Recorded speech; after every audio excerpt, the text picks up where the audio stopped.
lapangan. Itu keterima wartawan.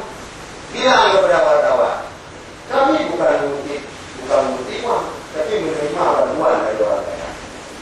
Hasil keputusan apa? Bukan keputusan kami.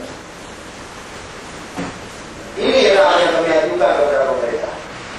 Sudah diajukan tahun 2006, awal 2006, tahun 2020 sudah pakai dengan 2006. Berarti dua konspirasi, dua peradilan, dua negara. Jadi dengan itu saya bilang wartawan, kalau kamu memang hebat, tolong perjuangkan uang ini 322 juta untuk mereka. Kemudian nanti kalau keluar kita beri dua, itu saya bilang. Kalau tak wartawan itu bilang.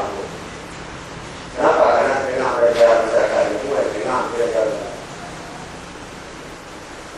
Itu jawaban yang premanisme. Kenapa saya katakan premanisme? Karena tidak ada giginya. Mungkin Pak Mariadi juga waktu kepada kami juga pernah menghantam saya di dalam sebuah forum masalah uang sekolah juga, karena dia dimau oleh sekolah di Aceh, dilarang mengutip uang apapun dari sekolah, keluar dari sekolah. Orang itu tidak penting di sekolah, tak tempel di sekolah.